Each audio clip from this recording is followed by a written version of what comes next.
content de vous retrouver dans ce moment. Je voudrais vous poser cette question. Que serait pour vous la chose la plus frustrante à vivre? Pour ma part, sur l'histoire d'un homme dans la Bible, qui correspond à ce que cet homme, c'est le jeune homme riche qui va venir vers Jésus, qui un jour va lui demander que faut-il que je fasse pour avoir la vie éternelle. Je ne vais pas m'étendre sur le sujet, mais la chose la plus frustrante qui lui a été répondue, c'est tu y es presque. De donner tout ce que tu as, de donner tous nos efforts, d'avoir subi parfois des injustices ou autres, pour qu'à la fin on te dise sur le bon chemin, mais tu n'y es pas. Tu n'y es pas. Tu y es presque. Et je crois que ça, c'est la chose la plus frustrante. Mais si le Seigneur nous laisse cette histoire, c'est parce qu'il ne veut pas simplement que nous puissions y parvenir.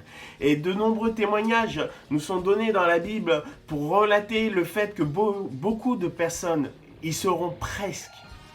Ils seront sur le bon chemin. Ils auront peut-être pris les bonnes décisions, mais ils n'y seront pas. La Bible nous parle de personnes qui sont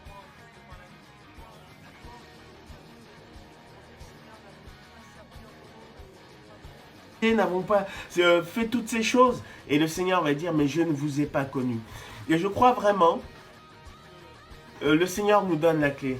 Parce que cet homme avait pour tout ce qu'il fallait pour réussir. Il avait cette richesse et je pense que sa richesse était pour lui signe d'une approbation de Dieu. Il avait honoré son père et sa mère. Il aimait Dieu à travers la religion.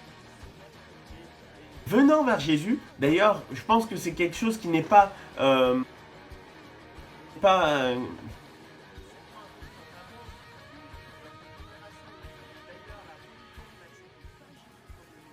il vient vers lui. Seul Dieu peut donner la vie éternelle. D'ailleurs, dans Jean chapitre 1, il est dit qu'il est la véritable lumière qui éclaire les hommes. Et je crois vraiment que cet homme savait qu'en Jésus, il y avait quelque chose de divin. Alors,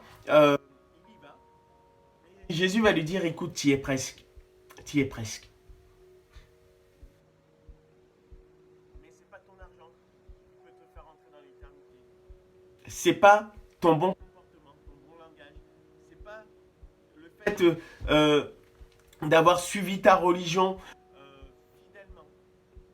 Et aujourd'hui, la seule chose que je te demande, c'est d'abandonner. Abandonner tout ce que tu as et de me suivre. Je crois que c'est la chose la plus difficile.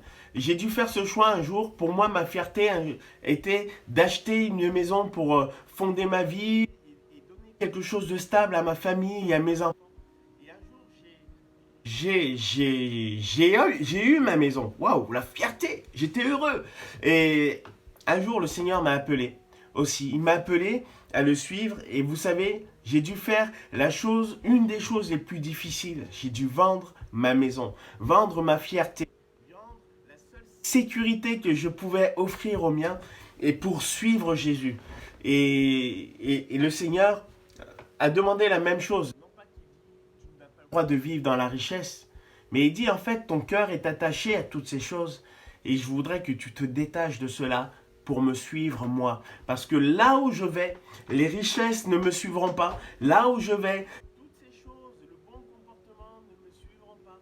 Parce que là où je vais, c'est le règne de l'amour, c'est le règne de la justice, c'est le règne de la sainteté, c'est le règne de Dieu. Et là où je vais, toutes ces choses ne te suivront pas. Et le Seigneur nous dit aujourd'hui que si tu restes attaché, non pas que tu n'as pas le droit de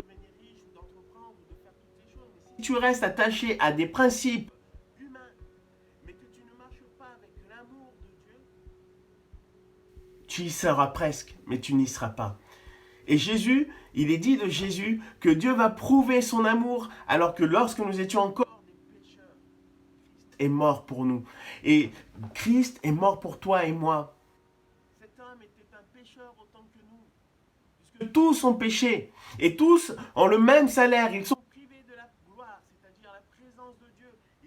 et le salaire mort, mais le seul qui a payé la rançon, qui a payé la dette du péché, c'est Jésus. Il a payé cette dette en donnant sa vie sur la croix. Et aujourd'hui, pour entrer dans le plan parfait, c'est-à-dire pour atteindre le but, pour y arriver et ne pas simplement rester à côté, il faut que tu abandonnes. Abandonne ta vie entre les mains du Seigneur. Abandonne ton cœur entre les mains du Seigneur. Obéis à sa parole, non pas par un principe humain, mais aime sa parole. Parce que lui t'a aimé. Et l'amour, c'est quelque chose qui se partage. Alors aujourd'hui, je veux te dire que le Seigneur ne nous a pas laissé une demi-possibilité. Il ne nous a pas laissé un demi-message. Mais ce qu'il désire, c'est que toi, tout comme moi, nous puissions arriver au but et non pas rester à côté. Alors que le Seigneur vous bénisse et vous permette de faire le bon choix en ce qui concerne votre vie, parce qu'il a dit, de ceux qui auront cru, je serai avec vous jusqu'à la fin. Et Dieu est celui qui a nourri des foules, il est celui qui a pourvu du mal. Et aujourd'hui, il pourvoit, il secourt, il relève, il est avec nous. Et je crois encore aujourd'hui que Dieu veut t'accorder sa bénédiction, bien plus que des biens matériels, bien plus qu'un bien-être de vie comme cela. Il veut te donner la paix du cœur. Que le Seigneur te bénisse, que le Seigneur vous bénisse. Et je vous dis à très bientôt dans un prochain mot pour aujourd'hui. À bientôt.